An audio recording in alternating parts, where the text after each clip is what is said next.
भारत में कोई अहिंदू नहीं है। मोहन भागवत का कैसा भाषण वायरल। सत्ता और मोदी पर क्या बोले।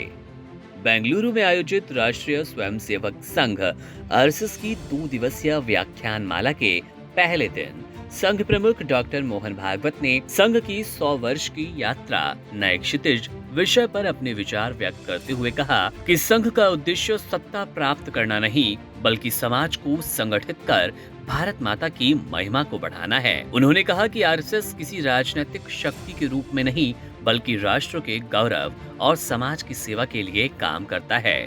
भागवत ने स्पष्ट किया कि संघ का ध्यान हिंदू समाज पर इसलिए केंद्रित है क्योंकि हिंदू ही भारत के प्रति जिम्मेदार है।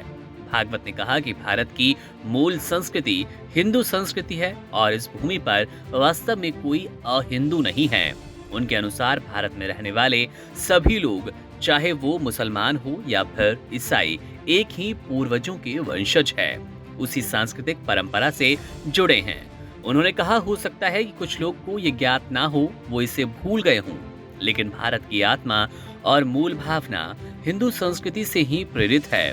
उन्होंने ये भी कहा कि जानबूझकर या अनजाने में हर व्यक्ति भारतीय संस्कृति का पालन करता है, इसलिए कोई भी इस भूमि पर अहिंदू नहीं है। संघ प्रमुख ने कहा कि हिंदू होने का अर्थ केवल धार्मिक पहचान नहीं बल्कि भारत के प्रति उत्तरदायित्व का बोध है। उनके अनुसार प्रत्येक हिंदू को ये समझना होगा कि हिंदू होने का मतलब भारत की रक्षा, सेवा और प्रगति के लिए उत्तरदायी होना है। उन्होंने कहा कि सनातन धर्म ही हिंदू राष्ट्र की आधारशिला है और सनातन धर्म की प्रगति ही भारत की प्रगति है।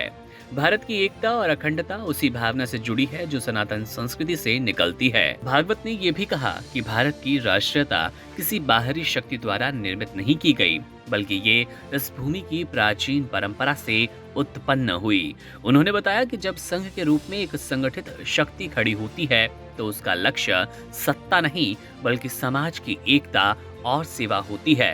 उन्होंने कहा कि संघ स्वयंसेवक राष्ट्रहित के लिए समर्पित है और बदले में कुछ नहीं चाहते। संघ प्रमुख ने याद दिलाया कि संघ का मार्ग कभी आसान नहीं रहा। उसे कई दशकों तक विरोध, आलोचना और प्रतिबंधों का सामना करना पड़ा। 2 बार आरएसएस पर प्रतिबंध लगाया गया और स्वयंसेवकों पर हिंसक हमले हुए। फिर भी संघ के कार्यकर्ता अपने समर्पण और अनुशासन के बल पर डटे रहे। आज समाज में संघ की एक विश्वसनीय पहचान है और उसकी स्वीकृति बढ़ी। भागवत ने कहा कि आरएसएस के शताब्दी वर्ष में संगठन का लक्ष्य है उसका कार्य हर गांव और समाज के हर वर्ग तक पहुंचे। उन्होंने कहा कि संघ जाति, वर्ग या क्षेत्र से परे सभी भारतीयों को जोड़ने का सफल प्रयास है। उन्होंने अपने भाषण में इस बात पर जोर दिया कि हिंदू समाज का संगठन ही भारत के उत्थान की कुंजी है क्योंकि हिंदू राष्ट्र की भावना ही भारत की आत्मा है। Subscribe to One India and never miss an update. Download the One India app now.